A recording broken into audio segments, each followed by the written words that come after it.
এরপর 7 দাগের কোশ্চেনটি হলো, যদি আলফা বিটা দ্বারা 6x² - 5x + 1 = 0 এর সমীকরণটি সিদ্ধ হয়, তবে tan inverse alpha plus tan inverse beta এর মান কত হবে আমাদের নির্ণয় করতে হবে। এক্ষেত্রেও আমরা প্রথমে একটি নোট পড়ে নেব। ax² + bx + c = 0 এটা যদি একটি দ্বিঘাত সমীকরণ হয়, তাহলে অবশ্যই a K not equal to 0 হতে হবে। এই সমীকরণটির আলফা ও বিটা দ্বারা সিদ্ধ হলে, অর্থাৎ ax² + bx + c = 0 সমীকরণটি আলফা ও বিটা দ্বারা সিদ্ধ হলে আমরা কি বলতে পারবো?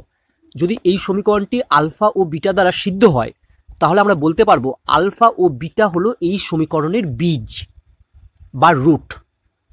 আমরা জানি কোনো দ্বিঘাত সমীকরণের দুটো রুট বা বীজ আলফা ও বিটা হলে বীজদ্বয়ের যোগফল হয় alpha plus beta equal to, আমরা লিখতে পারি মাইনাস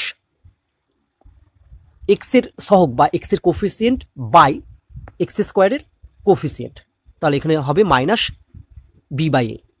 এবং বীজদ্বয়ের গুণফল অর্থাৎ আলফা ইন্টু বিটা হয় ধ্রুবক পদ বাই x² এর সহগ, এখানে ধ্রুবক পদ হচ্ছে প্লাস সি আর x² এর সহগ হচ্ছে a, তাই আমরা লিখতে পারি c/a। আরেকটি সূত্র আমরা জানবো, সেটি হলো tan inverse alpha plus tan inverse beta equal to tan inverse alpha plus beta by 1 minus alpha into beta. চলো আমরা এই প্রশ্নের উত্তর করি।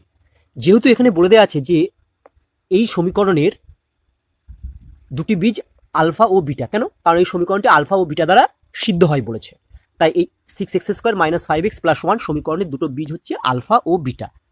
তাহলে আমরা এক্ষেত্রে লিখতে পারবো যে alpha plus beta equal to minus, এখানে দেখো বি মানে হচ্ছে -5 আর এ মানে হচ্ছে +6, তাহলে আমরা লিখবো হচ্ছে -5/6 ইকুয়াল টু, এটা হলো 5/6।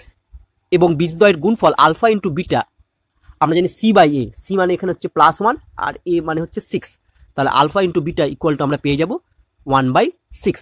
এবার দেখো আমাদের মান নির্ণয় করতে বলছে tan inverse alpha plus tan inverse beta, তাহলে আমরা প্রথমে লিখে ফেললাম যে tan inverse alpha plus tan inverse beta এর ফর্মুলা আমরা জানি equal to tan inverse alpha plus beta by 1 minus alpha beta equal to tan inverse alpha plus beta এর মান যদি আমরা বসাই 5/6, তাহলে আমরা লিখবো 5/6 by 1 minus alpha into beta এর মান হচ্ছে 1/6, আমরা বসিয়ে দিলাম। এবার যদি আমরা সিম্পলিফিকেশন করি তাহলে আমরা পাবো পরের লাইনে দেখো equal to tan inverse 5/6 by 1 minus 1/6 মানেই হচ্ছে 5/6।